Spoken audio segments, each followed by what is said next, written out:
Good morning, everyone, and happy Friday. My name is Maria Carla Chiquen, and I am the Executive Director of CasaCuba. I would like to thank you all for joining us today for Perspectivas, a series which CasaCuba is so proud to present in partnership with the College of Business at Florida International University. Before we begin, I would like to share a bit about CasaCuba. CasaCuba is a historic initiative to develop a leading cultural center and think tank for the study of Cuba and the celebration and preservation of the Cuban heritage. CasaCuba has secured a prominent site at the entrance of the FIU main campus to build an iconic facility and received significant philanthropic support towards the upcoming design and construction phases, including prestigious grants from the National Endowment for the Humanities and the Knight Foundation. Our future home will feature galleries or interactive exhibits, classrooms to teach FIU's more than 70 courses on Cuba, and a state-of-the-art venue for Cuban events, artistic performances, and dynamic programming such as Perspectivas. Perspectivas represents CasaCuba's vision to connect the past, the present, and the future of Cuba and the Cuban community from around the world. This program features prominent Cuban business leaders for intimate conversations on their Cuban roots and family story, their inspiring ascent to their present success, and their take on the future of their industries and our community at large. In these conversations, across the many individual stories of leadership, there is always a common inspiring element: the Cuban spirit of resilience, innovation, and grit. Perspectivas is just a taste of what you will experience at CasaCuba. Today's conversation will explore leadership with perspectives from our very own Ángel Gallinal, fellow at Harvard's Advanced Leadership Initiative, and Al Prieto, managing partner of the New York region and managing partner of the board and CEO practice at Egon Zehnder. They will be introduced by our moderator, Natalia Martinez-Kalinina. Natalia is an organizational psychologist and technologist focused on merging innovation, entrepreneurship, and impact. Most recently, she served as the leader of the expansion of the Cambridge Innovation Center to Miami. Natalia is also the founder of Awesome Foundation Miami, Aminta Ventures, and the Immigrant Powered Initiative. She holds a BA in psychology from Harvard University and a master's in organizational psychology from Columbia University. I would like to thank Natalia, Ángel, and all three extraordinary leaders for coming together in conversation this morning. Thank you also to our friends and partners at the College of Business and the CasaCuba team for their hard work behind the scenes to coordinate this event. And thank you all for tuning in. I hope to see you at future events, and I invite you to get involved in the historic, once-in-a-lifetime effort to build our CasaCuba. There are many ways to support the project and become a founder, and we need your help to make this dream a reality. Thank you and enjoy. All right. Well, thank you so much, Maria Carla. Welcome to everybody who's joining us today for one more installment of Perspectivas. I want to echo thanks to CasaCuba. I want to echo thanks to the FIU College of Business, as well as to everyone who's joining us on this Friday and who's choosing to spend their Friday morning with us. We hope it is an inspiring conversation to send you off into the weekend. I want to, just as a brief logistical note, let our participants know that we will be kind of launching into a moderated Q&A. If you want to put any questions that you have, if you want to start putting them into the Q&A kind of button that is available in Zoom as we go, you don't have to save them towards the end. You can put them in as they occur to you. I will be keeping an eye on that, and I will try to weave them in during the course of the conversation.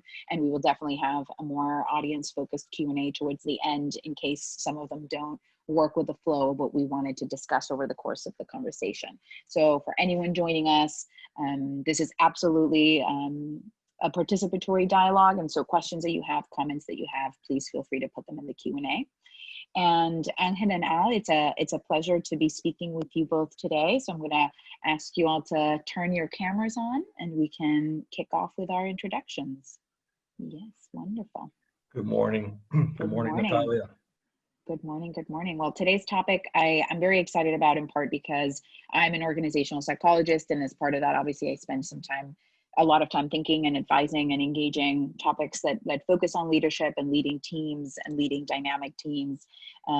Today's environment in 2020, which we'll get to talk about in a little bit as well, has put this idea of leadership and evolving leadership and leadership in times of uncertainty really on the table. And so I imagine that folks joining us today are really intrigued to hear your thoughts and your learnings on this. And so let's kick us off by setting the stage. Let's start with an introduction, because both of you have storied and really interesting histories and perspectives. So tell us a little bit about your backgrounds, your personal trajectories, kind of your respective current roles, anything fun that you want to tell us.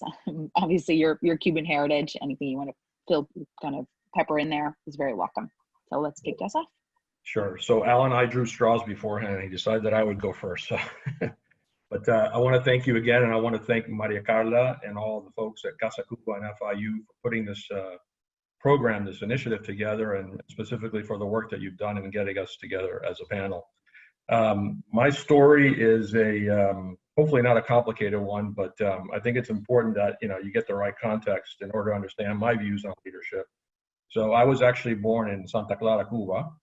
I came to this country when I was 5 years old. This was in the late 60s. So I came in a program that some of you who are on the call may remember as the Freedom Flights. And we initially actually moved to Dallas, Texas, but then my parents saw the light, and they decided to come back to Miami to be with the rest of the family that was here already. I grew up a product of public high school and public schools. And one of the things that I learned early on was the value of hard work and just trying to get, ahead, learning a new language and all that. I was fortunate to come out of my high school and be accepted to Harvard University. And so I went there. I graduated with my undergraduate degree with a major in economics because I felt at the time it was something that would help me understand the world and business in general, which was where I was, thinking that I might have a future in. And so coming out of college, I joined a very well-known and very well-respected institution down here in Miami that was called Southeast Bank. So I cut my teeth in a traditional corporate training program within a large bank, commercial bank at the time. And I was very happy there, and, learned a lot, especially around just business and financing and cash management. I was getting promoted, and I was pretty happy, but I felt there was a need to go even further. And so about 4 years into that, I decided to apply for an MBA. And I was fortunate enough to get selected to the Harvard Business School MBA program. So I went there, returned back to Boston, which is a town that I love, by the way. It's the only other town I would consider living in besides Miami, and got my MBA. And when I graduated at the time, Latin America, as those of you who are familiar with the region know, has had a number of sort of ups and downs over the years, and it was kind of on one of those cycles up. So here's a Spanish-speaking, culturally acclimated individual coming out with an MBA. So that was, just a perfect opportunity for me to further my career at that point in time. And so I took a job with Disney, coming out of business school. I worked in their consumer products organization, and we were essentially trying to promote and develop the brand further in Latin America. So cool job, great fun. You can imagine, being on the inside of an organization like Disney, you learn a lot about the inner workings of what it takes to make that magic happen. But I'm a big basketball fan, and at some point in time, I learned that the National Basketball Association had similar designs on growing its brand in Latin America, and they were starting an office here in Miami as well. And so I went for it. I applied, and I was fortunate enough to get called there. And I spent 5 years there, and we were on a great ride. This was the sort of the Michael Jordan dream team era for those of you who are basketball fans. And so, we were going down into the region, we were selling our programming, we were developing marketing partnerships with great sponsors like Coca-Cola and Sprite, Nike, et cetera. And we, also brought the game into the region, frankly. I was proud that during my time there, we actually staged the first ever regular season game in Mexico during that time. So learned a lot about leadership and about management through a very well-known guy named David Stern, who was the commissioner of the NBA at the time. He just passed away at the beginning of the year, this year. Incredibly fascinating individual. If you got time to, if you had time to spend with him. And then I was minding my own business, and one day I got a call from a former business school friend of mine, and there was an organization called Egon Zehnder, which had been very successful at doing executive search and management consulting for high-level positions. And they had started in Switzerland and grown over the years, but they had never filled in their map completely in the US. And they were looking for someone to help them open up their Miami office. So, it was one of those complete sort of, is someone trying to punt me? Are they trying to play with my head here? Because I was really enjoying the work at the NBA. But after a lot of discernment, I decided to make that move. And, I spent the next nearly 20 years there. Met people like Al, who's on the call as well, and had the privilege and the fortune to work with some incredible leaders, both not just with our clients that we worked with, but also the individuals that we recruited for our clients, and also the people within our own organization. And just learned a lot about, what it really takes to make great leaders, what distinguishes, good from great, and transformative leadership. Was fortunate enough to be elected a partner there, ran practices, worked a lot on internal development of our own consultants and mentorship programs as well. So ran the gamut, and a great firm where you can reinvent yourself from time to time, and very happy. But a couple of years ago, I decided to make a different kind of move. I was about to turn 55. And my father had passed in early 2018, and there was kind of a wake-up call where I wanted to figure out, okay, what am I going to be doing for the next several years? And I heard about a program at Harvard called the Advanced Leadership Initiative. The Advanced Leadership Initiative is the third stage in higher education, and it's basically designed to unleash the potential of experienced leaders to help solve society's most pressing challenges. So it was something that just, was calling to me. And again, I, went through a process that was pretty thorough, and was fortunate enough to be selected. I spent all of last year back in Boston going through this program with some incredibly talented leaders, and learning what it means to go from, being in traditional organizations to thinking about how you're going to help transform society and the world at large, and do it in a way that's different. That's why they call it advanced leader, because you're at the stage where you have to take all what you're doing and sort of figure out a new model and a new way. And a lot of times you're doing it with much more limited resources than you've had in traditional organizations. So we ended last year with that program. I came back to Miami. I'm working on a number of different things, primarily focused in the nonprofit sector, and in large part, the intersection of two things that are very near and dear to me. One is my faith. I'm a practicing Catholic. And the other one is my concern and my interest in providing humanitarian aid for the people in Cuba. So it's kind of coming back full circle in a lot of ways. That's where we are. Obviously, a lot of things have happened in the last 6 to 7 months. And we can get into some of that as it relates to leadership. But thank you again for this opportunity. And I hope I didn't go too long. I guess I'll chime in after my good friend Angel. Again, thanks to CasaCuba for the invitation. Really great to join with all of you. My story is that I was actually born in the United States, 1964. My parents had immigrated in the counter-revolution, 1962, but I grew up in Louisville, Kentucky. So I did not grow up, if you will, in a Latino community.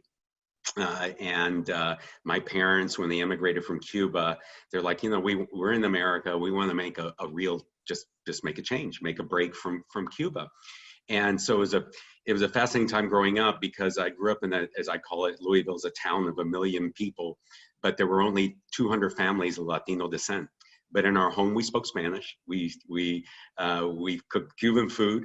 I make a min arroz con pollo, and so there was this culture inside my house, and with our very close friends in the Latino community. But when I walked out of the house, I was a kid in Kentucky, right?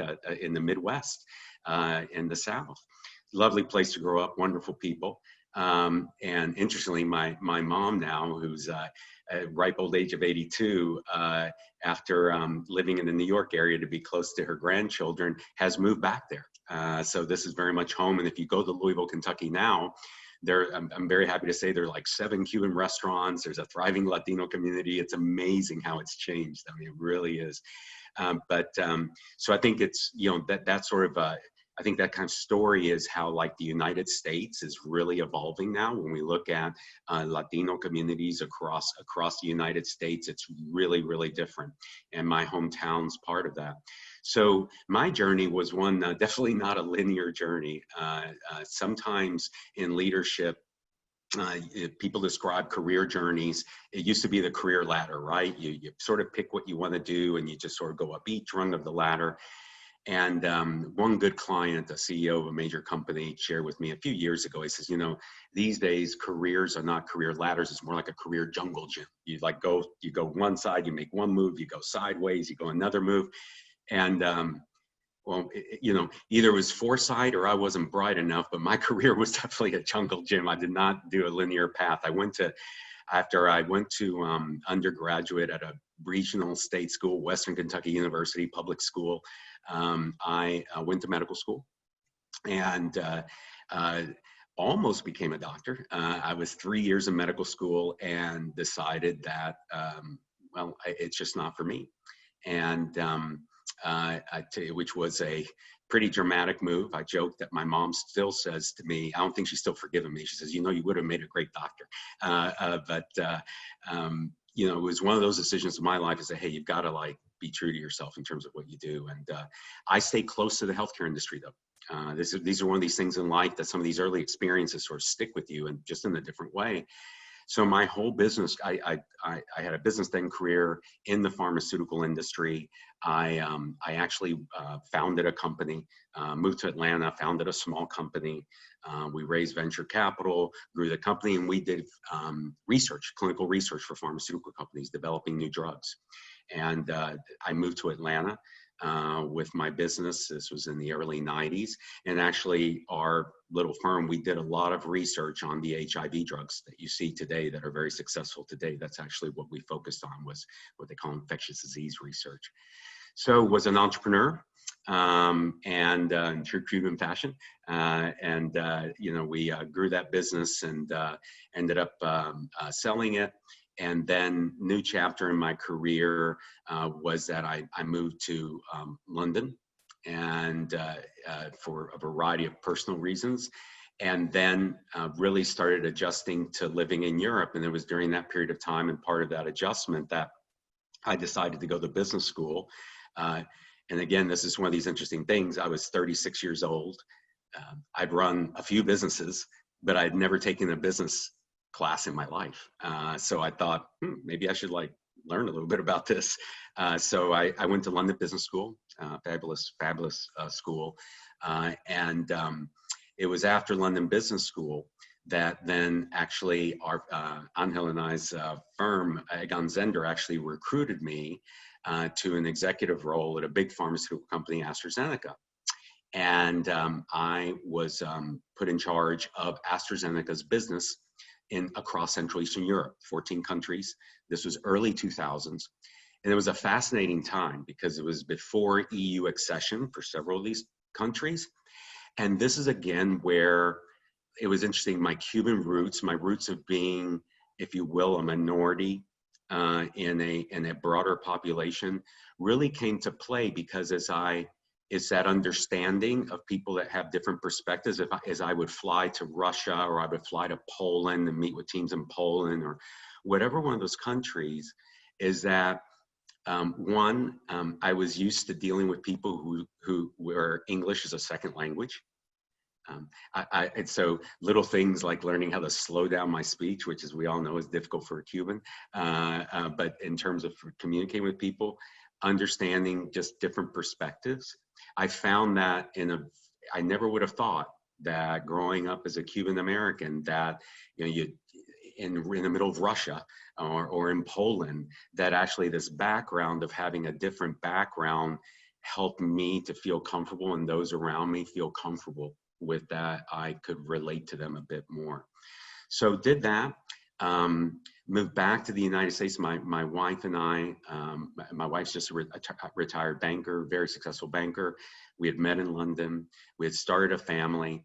And my wife comes from another very strong cultural background. She's a Brooklyn native, Italian-American girl again. So when we started our family, they're like, I want to get back to New York and be around our big, crazy, wonderful family. So we moved back to New York after 6 years in London. And like Angel with our firm, I get this call, my firm had placed me in my last job. I thought it was going to be for a new job. And one thing led to another. I joined Egon Zehnder in late 2004 and focused mainly on the healthcare industry for many years in the firm, led our global healthcare practice, so on and so forth, a lot of work with the pharmaceutical industry. And then about 4.5 years ago, I took on the leadership of the New York office. And it's just in terms of the phases of your career, one of the things for me that was a difficult shift when I was used to being a general manager and an individual that ran businesses, to then moving to being a consultant, like you are at Egon Zehnder, and a consultant to very high level executives, which is great. But it was a big shift for me. It was unusual not to be the boss, if you will, or the general manager. But after I'd made that shift, I started really enjoying it. And when I stepped into my role, when I was asked to lead the New York office 4.5 years ago, it was one of those things that, aside from advisory, it was a chance to, if you will, sort of resurface some of those past experiences in terms of leading teams, building teams and such, both internally. And it's been a wonderful run. The office has grown a lot. We're soon going to be the largest office in the firm. But it was during about, sort of like Angel, about we're roughly the same age, and a little bit, almost 2 years ago, about 1.5 years ago, and similar to Angel, I got reconnected to something that sort of hit me with my roots. And it was, we were doing a search, a board search for a huge company, let's say a Fortune 10 company. And I wasn't doing the search, but a couple of my colleagues were doing the search. And at the time, I was also wearing the hat of the US head of our board practice. And I caught an email chain going back and forth, and they said this board, they want to find a Latino director. And this is a company that's very consumer facing and such. Let's put it as a household name. And one, the shock to say, oh my God, this company doesn't have a Latino director on their board, when probably 40% of their customer base is Latino. And so that sort of shocked me. And what shocked me even more and a bit embarrassed me was that the two partners that were leading the search, they said I caught this email chain going back and forth. It's like, how can we, Egon Zehnder, the most global and international search firms, how can we not have a readily identifiable base of qualified Latino director executives that we can readily point to in our database? And I read that and I was shocked and then frankly embarrassed.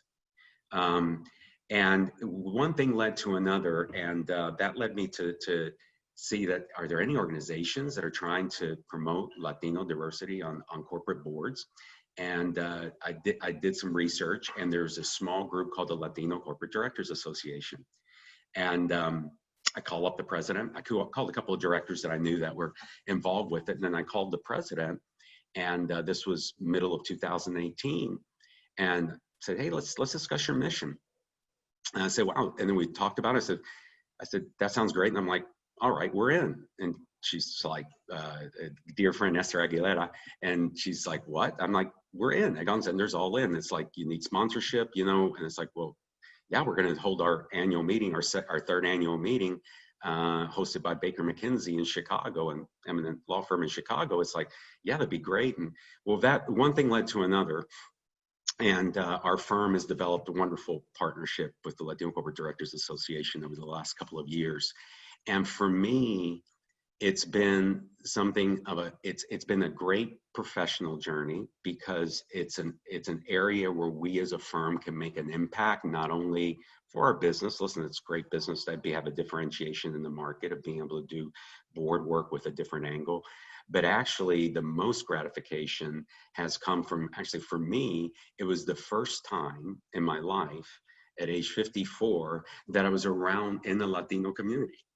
with people of my age. You know, we have very similar backgrounds, whether we're Mexican American, Colombian American, Cuban American. There's so many commonalities of our stories, our personal stories, and it's just been wonderful. I've made many friends through this, and it's just continued to blossom now. And so it's been really rewarding. And this is something that, again, at age 56, I feel more connected to my roots than probably I ever have.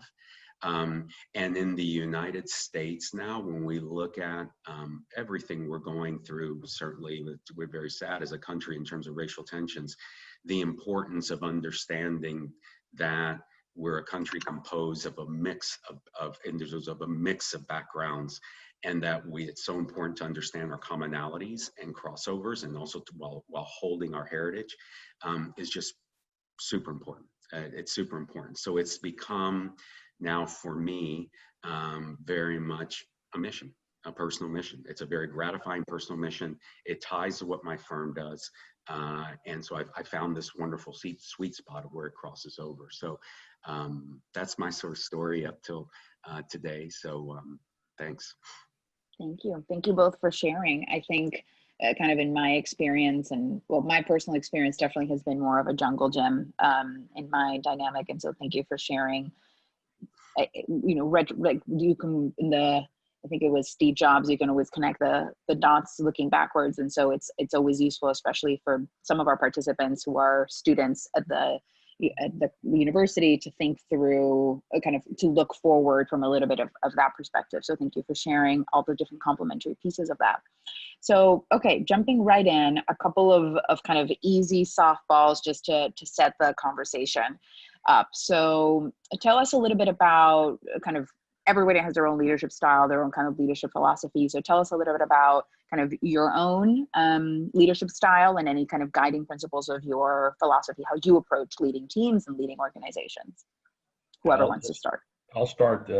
My approach, which, you know, again, you kind of look backwards and you kind of see where you're at, but I think consistently over time that it's been focused more on what what is described as servant leadership. So my main goal is really to serve and to help others and to help them develop and really put their needs, you know, if you will, ahead of mine. So everything that I've tried to do is, you know, are the people that I'm working with, are they, you know, better? Are they wiser? Are they freer, you know, because they're working with me?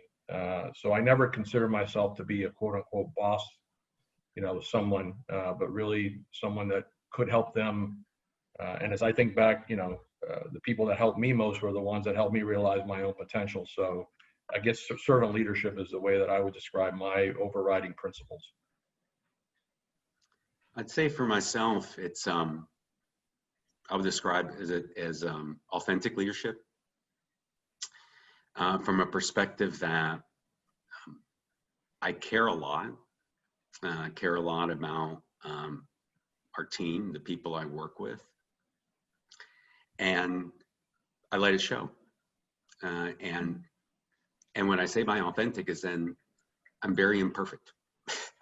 And so, you know, I lead, and people that work with me and appreciate working with me over time, they appreciate the authenticity and care.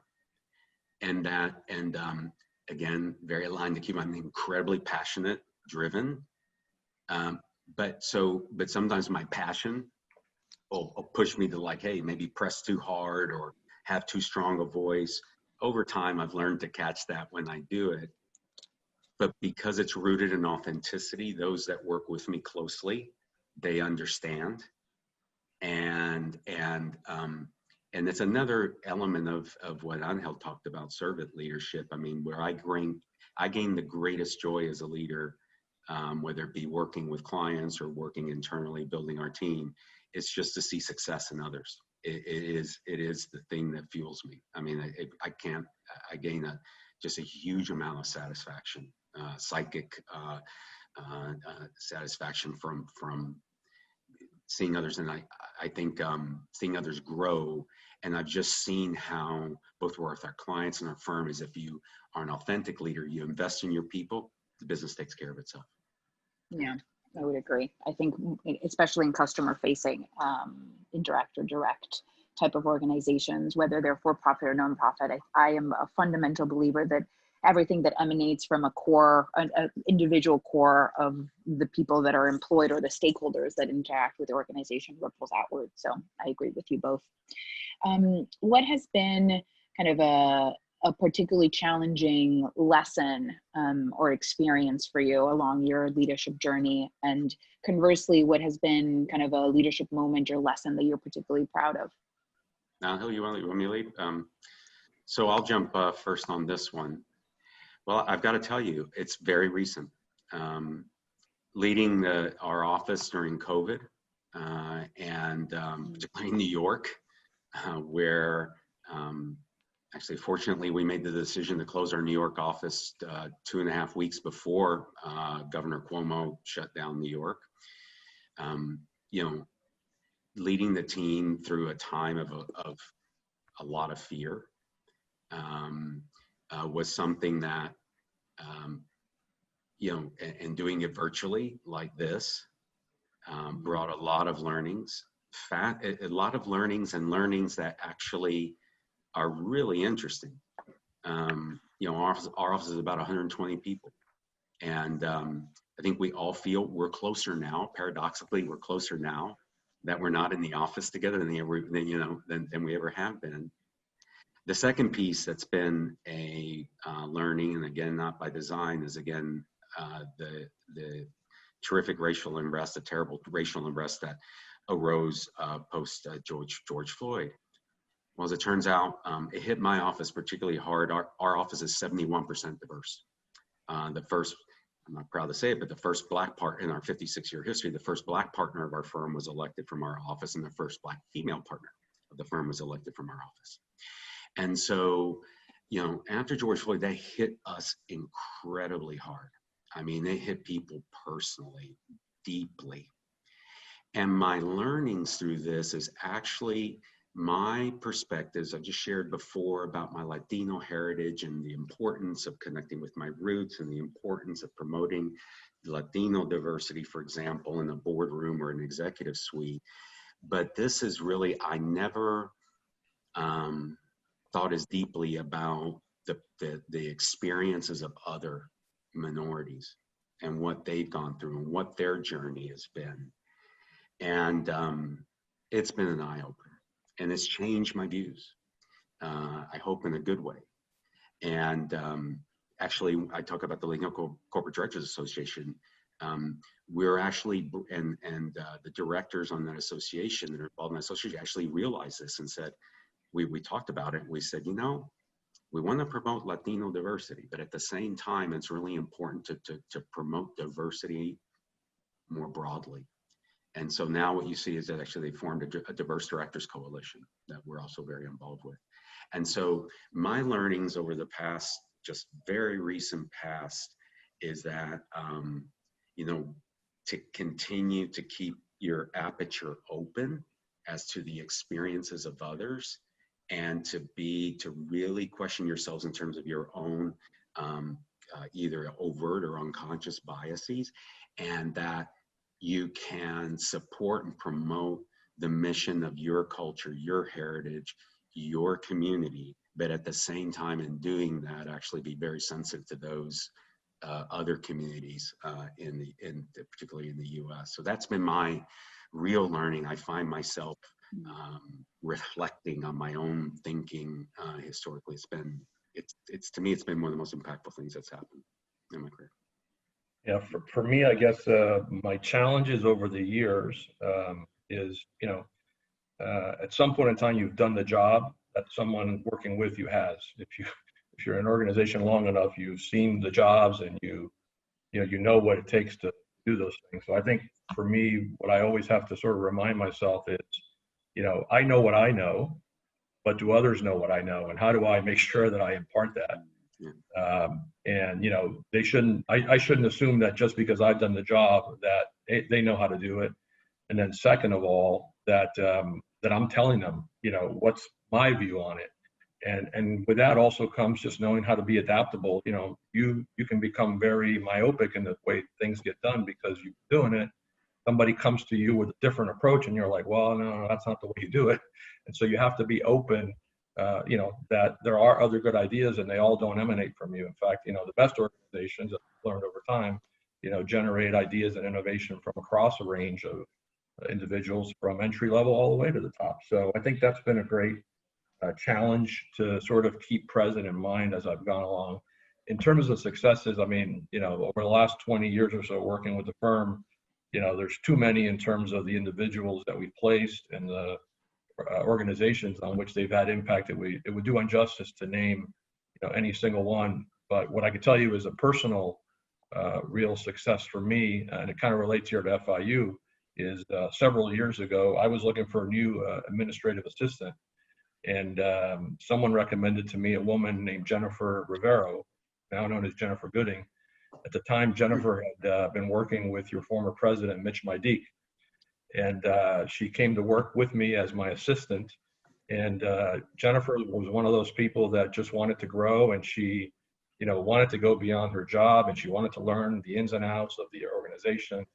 So, I can't take credit for all the success that she's had, but I can tell you that she was the kind of person that you looked at and you said, someone that you want to invest in. And so it was a real pleasure and a real treat to watch her grow from that initial job in the organization to now, when she called me about 2 months ago and told me I've just been accepted into our partner level consultant track, which means that, we see, or the firm sees her as a future partner. So that to me is an indication that, doesn't matter where you start, you can get there, with a lot of hard work and obviously some good fortune, but, a real amount of resilience and persistence to, sort of echo some of the topics that we talked about earlier.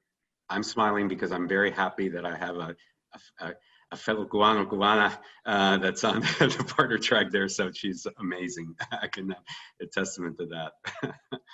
Yeah, that's excellent. And I think, I understand you can't take full credit for it, but I do think there's kind of traces of the benefits of facilitative leadership and the success of other people, of the people around you, whether they be your peers or your subordinates or, other constituents. So I think that's really great. Thank you for sharing. A little bit of an abstract question, but double clicking on the moment that we're living with in terms of COVID.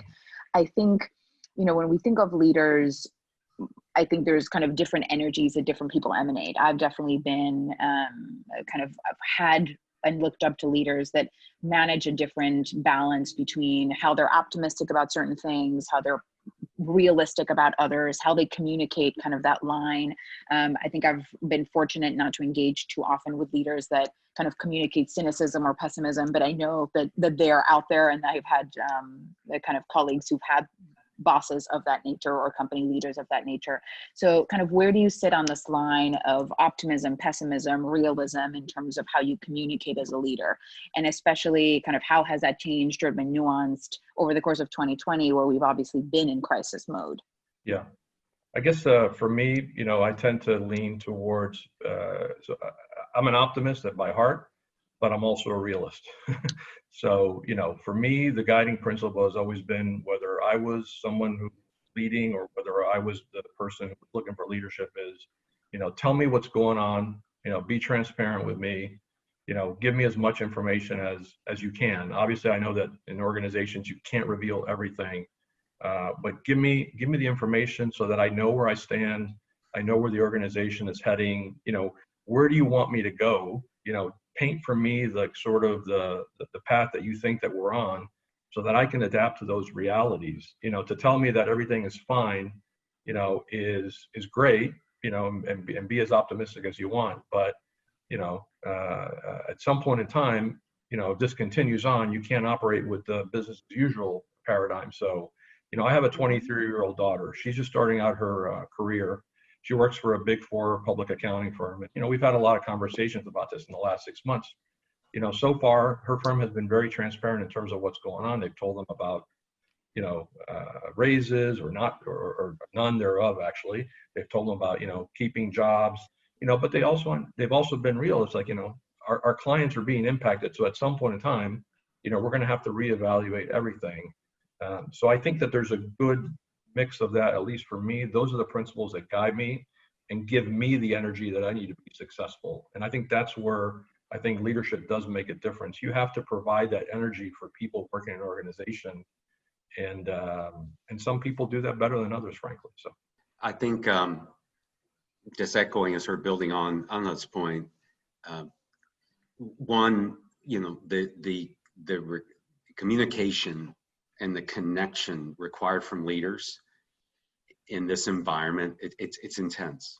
I know for me as a leader, it's been intense. I first started with bi-weekly town halls, 120 people joining these calls, and weekly town halls, and to talk about the state of the business, how we continue to work through it, lean into it, our commitment as a firm to all of our employees, but then at the same time being pragmatic of saying that, hey,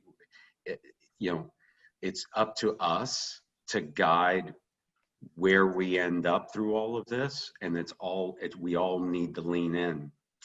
And it's interesting when sharing with a level of frankness that Angel mentioned in terms of the business situation, the difficulties of the situation, and just by communicating and everybody leaning in and communicating, it's interesting. People are going above and beyond.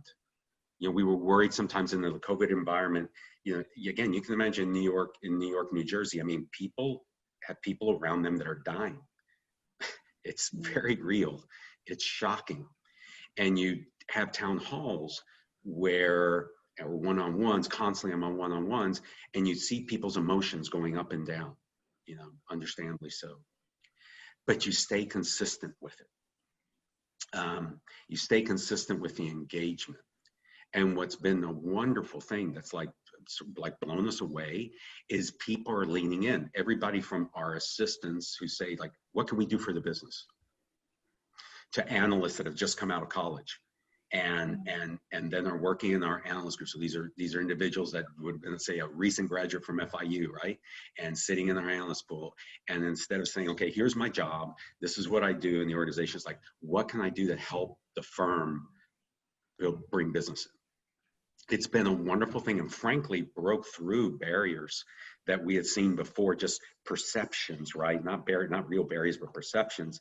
And that through engagement, through authenticity, through just high touch, really the team, it's amazing how they've banded together to go through, and we're exceeding what we thought we would have achieved before. And it's a real collective ownership, collective pride that, we've done that. Now, I think the challenge for leaders is how do you maintain that in this environment?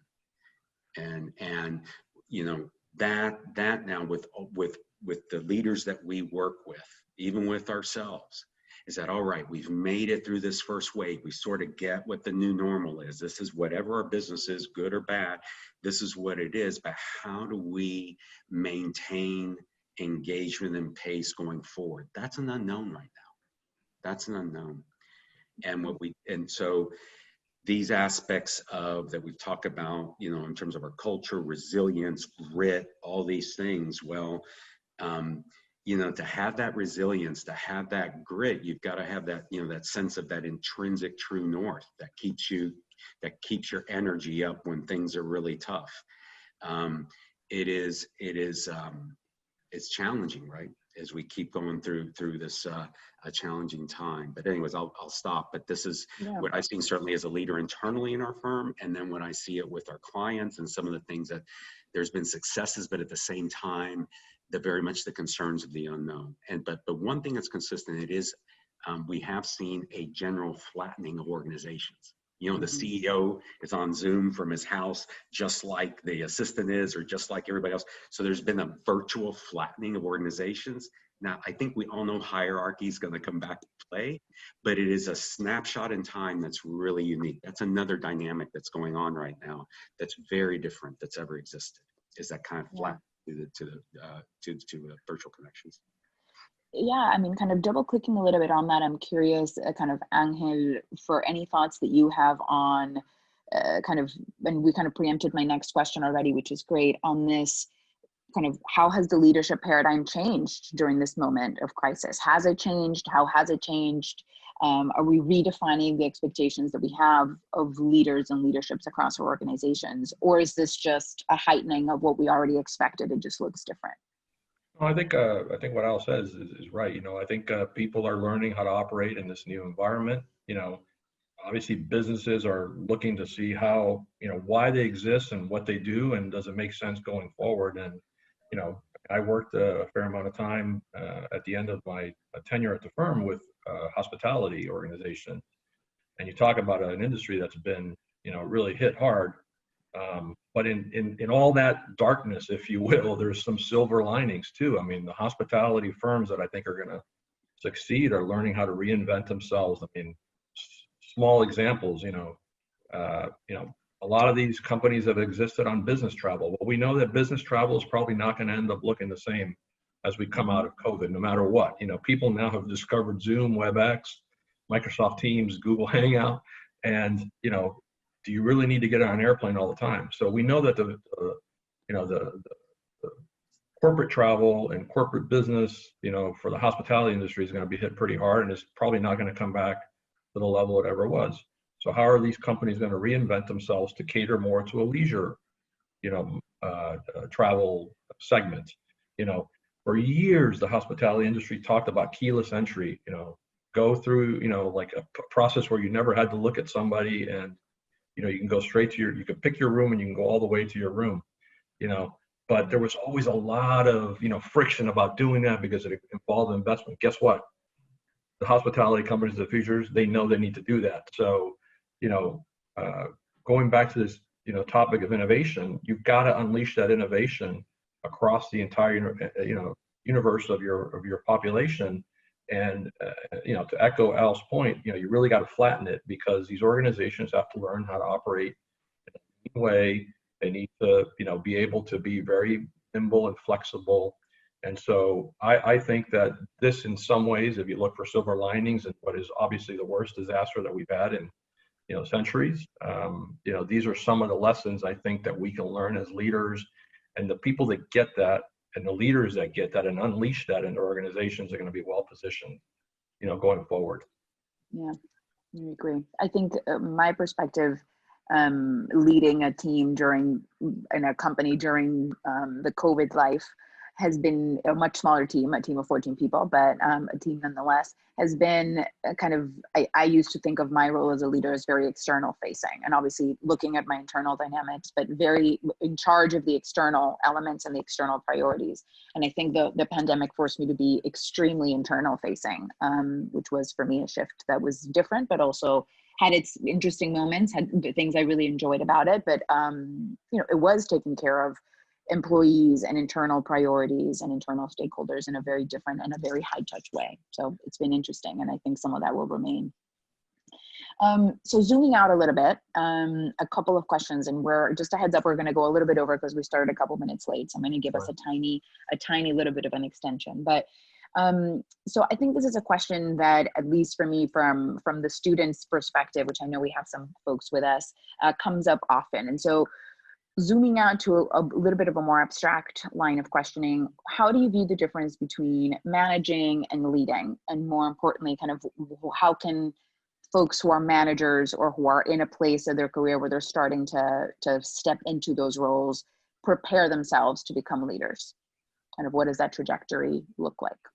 I think I'm a big believer.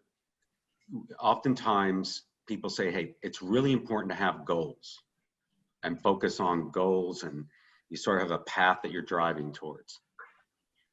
I don't think that's necessarily bad, but you can see by the way the comment I just made, I think it's important not to get overly focused on goals.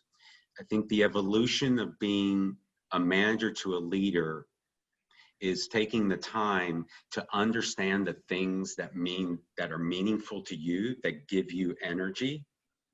And it doesn't mean just doing things that only the things you're passionate about, because it's realistically in the business world and any organization, you're going to have days where you're doing things that don't energize you.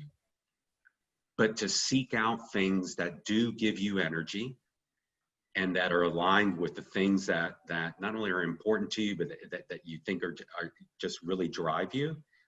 Take early in your career the time to learn those things, explore, try different things.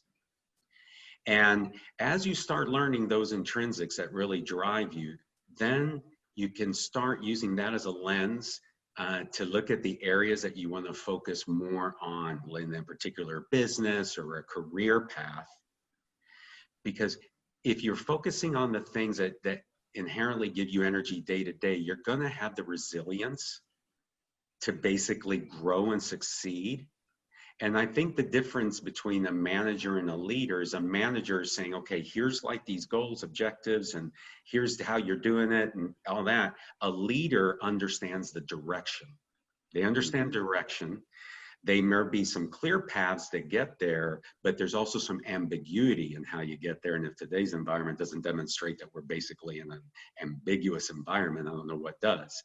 So the leader has the clarity of understanding that you're going in the right direction, that you're going in the direction, but has the flexibility to understand, to Angel's point, to bring in different perspectives of how to get there.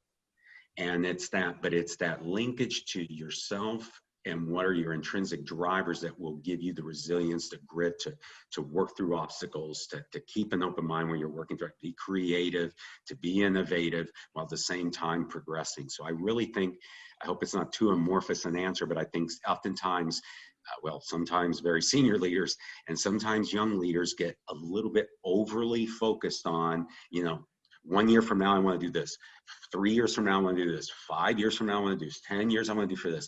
And they're locked into that goal. And then you start getting like a tunnel vision and you miss opportunities, and or you become so locked into your goal that it becomes you're de-energized, because if everything's not going according to plan, you just feel like oh my gosh, you're just fighting an uphill battle.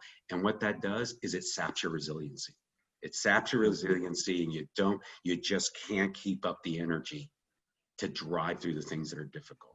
So I think that's like a fundamental. That's something that, as I'm advising, if I'm doing advice, coaching a CEO or coaching a senior executive or someone who's just come out of school, oftentimes the conversation centers around that. I think to me, the big distinction really is leadership is really about, for me, it's about influence and inspiration, and that's where you need to, going back to Al's point, you need to think bigger, you need to think broader, you need to think, longer term, and not get stuck in the management side of things, which tends to be about controlling, short-term goals and short-term objectives, which of course you need to do, right? You can't become a leader in an organization unless you've done some of the fundamental building blocks, right? Because leadership a lot of times comes from the, authority that you get, or the, advancement that you get because you've proven yourself, right? So you can then start, putting out those bigger, hairy, audacious goals, if you will, right? The BHAGs. I think about the stuff that we learned last year at the Advanced Leadership Program. It's really, making that transition, where now you're building a coalition, so you really have to pull on different levers. And so you get opportunities to do this over your career, as you grow in an organization or as you change organizations, right? The other thing that we discussed a little bit is like this concept that it's not linear anymore. So you need to lean into things that will allow you to develop those leadership attributes that will get you, further ahead and be in a position to influence and to give people that energy. And again, to get the maximum that the best leader for me, got more than I was ever even capable of realizing what I had in me. So they really pulled on me to get me to give more and more, even when I was probably at the end of, either exhausted or, didn't feel I could do more. They challenged you, and they sort of painted this broader vision of who you could be and what we together as an organization could do. Yeah, and thank you both. And you touched on a couple of different themes which I think are fascinating. I'd love to hear your thoughts, and feel free to answer in any order, but I'd love to hear your thoughts on kind of, Al, you touched a little bit on this idea, or both of you touched a little bit on like liabilities, right? So like too much focus on the management side, or kind of getting locked into goals. And so what I'd be curious, kind of what are other things that fall under this category of either blind spots that you think are you see often or have experienced? So blind spots, kind of liabilities that leaders should keep in mind. We all have habits, we all get into trends, we all get into that inertia. Love to hear a little bit about liabilities and blind spots. And then kind of secondly, this idea around change management, right? So like what are kind of, how do you view the role of leadership in terms of change management? Great question. I'll take the first one, Al, if you don't mind. I mean, Go ahead. We've done a lot of work over the years around, what we call derailers, right? And some people call them fatal flaws, right? And typically it's like the double-edged coin, right? I mean, we have things that we do really well, which we're good at, and in times of crises, we tend to lean in on those things a little bit more to the point where they can backfire against us. So what I've seen leaders do is, pivot towards the things that they're really good at, and sometimes that doesn't work because that's not what's required of the particular moment that, like the one that we're living in, for example. So I think that leaders have this ability to flex and I guess one of the things that I'm pretty passionate about is, leaders, whether we're starting out or whether we're, at 55 or even older, we can continue to develop over time. And so I think one of the things that I always looked for was, how curious was somebody and how willing were they to grow? Did they rest on their laurels, or were they open to new ideas and suggestions? And so, for me, that not getting out of your comfort zone is a good thing, even though it can be very hard and, really vexing at times, but it really is what ultimately helps you grow as a leader in an organization. So I would say the second piece of that completely builds on what Angel said. Change leadership. Not all leaders are good at change leadership. And I'll share my perspectives. There's part like Egon Zehnder that we do as a firm in terms of how we do change leadership as a competency and other perspectives. But I fundamentally think that the first step of change leadership is courage.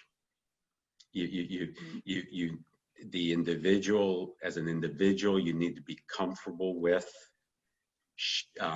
setting a goal or setting a direction that by definition, most of the individuals around you or the market or something are going to resist. So that takes some fortitude. It takes some fortitude. So we touched on authenticity, we touched on intrinsics, we touched on these things. So if you're going to be a change leader, the greatest change leaders are doing things and putting forth change and leading change that's very aligned with who they are, with really authentically the things that drive them, because then that gives you the energy and the resilience to drive through what is fundamentally, as they say, change is hard. The second piece is that piece of keeping your aperture open to what Angel mentioned. When you're leading through a change, there are going to be unknowns that come up that are not going to be expected. By definition, you're leading something to change, a transformation, so your organization's going to be in a different place.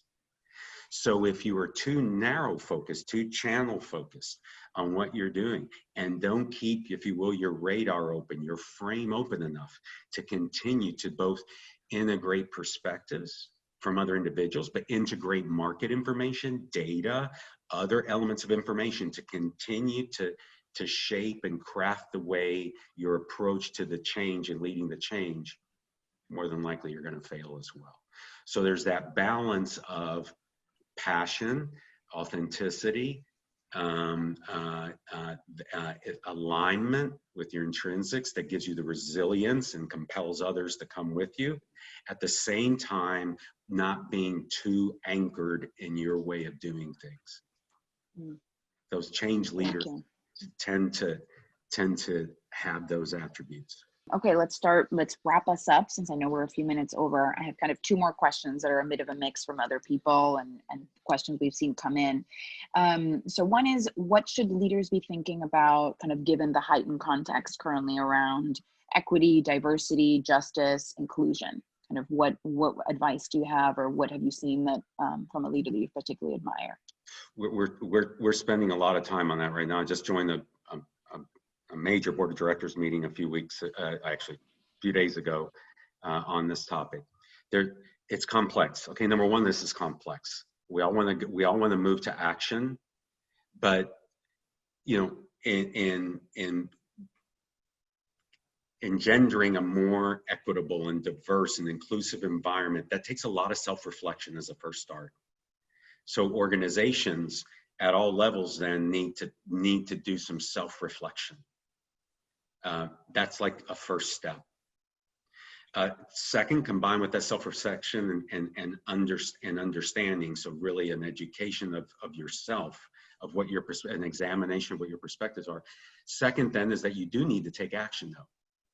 And the leaders that have been most effective, that is that they literally, from whether it be an executive level or entry level positions, is that they demand diversity. They demand diversity. Now, the thing that some organizations that actually, we work with many large organizations that then see themselves today and they're like, oh my gosh, it's like we invested so much on diversity programs, whether it be for Black Americans or whether it be Latinos. And it's like, but how can we still be here? How can we not have more diversity in our ranks? That's where there's the combination of action, ensuring that you've got a diverse slate of candidates for a job, but then that's where you've got to combine that with an examination of your own unconscious biases. Because if you don't continually re-examine that, what ends up happening is, and the sad thing that we see is that as you go up in the ranks of an organization, again, the diversity starts falling off. It starts losing steam. And that comes from that lack of reflection and continued re-examination and reflection. So the most successful organizations do that. Regrettably, there's fewer examples that do it well than those that don't do it well. Suffice to say, one thing you asked I didn't get to, Natalia, is that what has definitively changed, and hopefully this is for the good, is that large organizations now, those of you probably in corporate governance heard of ESG, environmental social governance. Now, in terms of the organization, Angel touched about it, your purpose as an organization now, the societal piece, that link to diversity, inclusion, the impact of society, I can tell you in every major corporate boardroom and executive team, that the S, if you will, is the way we've talked about, is the S in ESG now has elevated to a point that is really good. I mean, it's really good. Hopefully this is sustainable and it's changed, but that's definitely hard. So I'll stop. Anyways, that's some reflection. I can add on that piece, Natalia and Al, is so I have a really good friend who's been working a number of years. He started a nonprofit. It's called Management Leadership for Tomorrow, and I'm happy to get you guys in touch with him. His name is John Rice, and had a great conversation with him with a number of the fellows from my program just recently. And what he talked about was two concepts. Number one is do what you can to be an ally. If nothing else, be an ally, right? Because if you're not an ally, you're probably blocking progress from happening. So that's kind of table stakes, and that's something that we can all do, is we can be allies. But the second part is really taking concrete action. So he calls it about widening the lane, as opposed to looking at it as a zero-sum game. So you can create opportunities by widening the lane for all minorities, not just Black Americans, obviously, but Latinos and other people of color, And one of the things that he's working on, which is really exciting, I don't want to get ahead too far because I'm sure he'll have further, but he's looking at coming up with a scorecard, like a certification, if you will. So you know how buildings are LEED certified. There's a whole push now with B corporations. I mean, he's coming up with something that's going to be really good. That he's already talking to the ratings agencies. So this stuff is going to be baked into ratings agencies. That's going to be a game changer because corporations are going to have to pay attention to this stuff in a way that if they don't do it, it's going to have some negative consequences on them. So I like the approach and the way that he's going, and I think it's got some real incredible potential if done properly. And there's already firms that he's working with that are behind him, and these are big firms. These are not small firms, but you got to move the needle on it with concrete action, concrete steps. Excellent, thank you. And finally, last but not least, and a couple of people asked questions related to this. So what kind of specific resources or advice would you have for specifically kind of college graduates, recent graduates, business school graduates? So any either readings, material, publications that you really subscribe to, or kind of particular recommendations in terms of ways that people can hone their leadership skills, either, outside of work and in work, and kind of any advice you have for recent grads or imminent grads. So a couple of things, I think on books, there's a ton of books, obviously. I think Al has referred to The Authentic Leader several times during this call. So I'll give a plug to Bill George, and his work on authentic leadership and finding your true north. I think for me, that's a great reading for anyone that's thinking about, leading organizations. There's a woman that we did some work with named Erica Fox, who wrote a book called Winning from Within, which sort of gets inside the different personality anchors that we have and how we might flex on them as we go forth. And then, everyone's into podcasts. So I'll just plug one that I'm pretty excited about, which I think ties to whatever you do, called The Art of Happiness. And it's by Arthur Brooks, who used to run the American Enterprise Institute. And, I think whether you're a 20-something coming out of college, or you're a 50-something or a mid-career, whatever you do, you got to have fun. So you got to enjoy what you're doing. You got to be with people that energize you, and you feel that you energize them as well, right? And so those are the things that I would counsel if, and I've done that with my daughter. So, I mean, I'm not telling you anything that I don't think I've told her as well.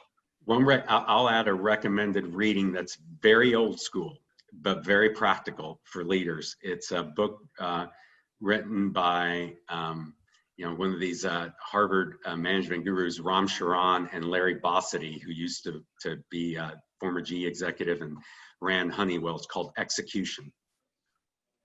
Now, this isn't about authentic leadership, things like this. Is just really building block basics for running a business. I read it in the 90s, and to be honest, I still use it to this day in terms of just fundamentals, in terms of thinking about this. So that's sort of a building blocks kind of thing. It's not going to help you get insights on yourself or anything, but it's just a basic blocking and tagging, I think is wonderful. I saw some questions come in for those of you that are like saying, hey, Al, it's a tough job market. Al and Angel, it's a tough job market. I'm starting a business or whatever. It's like, how can I'm too young or whatever? Well, I can tell you just from a couple of experiences. I started my first business when I was 28. Now, I had some experience in the industry that I started the business in. I thought I knew everything. And boy, did I not know a lot. And learned a lot along the way. I have a 24-year-old that actually in the Bay Area that's been a part of it's been ups and downs with a marketing technology startup, right? What I'd say is that, listen, if it's given today's environment, say, I'm going to just go out and try to put something together. Don't worry about your youth. Don't worry about that you don't know enough. Focus on an area that you think is that you have a lot of curiosity about. Dive in, do as best you can. It may fail, it may succeed. Frankly, it's probably going to fail. Hate to say it, but most new businesses fail. But you're going to learn a huge amount. I say to my 24-year-old now, he's a comms major, and again, didn't take a whole lot of business school classes and such. And it's like I share with him all the time. I'm so proud. It's like, son, you have a PhD in business. He's learned cash flows, capital structure, all this other stuff. And this was just from out there, just fighting, selling, putting together something. So use it as it's a wonderful learning experience. This is the time that it's one time in your life now. You don't have family responsibilities, something like that. Go for it. Go for it. You'll learn a lot. And I'd say just in terms of more broadly, this flattening of the organization through COVID and the interaction and the communications goes both ways. Keep in mind that one thing is you have more access to individuals that you speak with, and that's great. So you can be open as such, but at the same time, remember, be respectful of those that the opinions of others, be respectful of those in the hierarchy. There still is a hierarchy. and being open and providing input at the same time, keep the listening open. Keep the listening open. It goes both ways. That's the one recommendation I would make. Thank you. If I may add one more, I think in my personal trajectory, I took opportunities outside of work to really hone and expand a lot of leadership opportunities that I was kind of younger in my career. So they were not I wasn't in that space professionally at work. And it has helped me tremendously because as I started to later apply for roles that had a much higher kind of leadership and set of responsibilities, I was able to pull not just from my professional trajectory, but also from a variety of other experiences, founding nonprofits, starting projects, leading other things that were kind of on the periphery of my professional world. So I always recommend to kind of recent graduates thinking through what are leadership positions you can take now. And they can look like anything from your place of worship to a nonprofit that's locally to an advisory board for a startup that some friends are founding. It can look really broad, but all of those are experiences that add to your toolkit and add to your bucket and your narrative. So. Definitely volunteer and join organizations. And just when you think you're busy, I'm sure you can find the time to make an impact in those. And the networks that you can build are amazing. And you never know how you might run into somebody later on when you do something like that. So I completely agree with you 150%, Natalia. Yeah. Well, thank you both. And thank you for allowing us to run over a little bit. Thank you for those who stuck with us through a little bit of a late start, but it's been a pleasure chatting with you both. Thank you again for a really great conversation. These are very unusual and interesting times, and this topic is very, very pertinent always, but definitely more now. And so thank you so much. We really appreciate your time. And thank you again to CasaCuba and to FIU School of Business and to all of you who joined us here on this Friday. So have a lovely rest of your day and a good weekend ahead, everybody. Have a great weekend. Thank Bye. you. Thank you. Of course, my pleasure.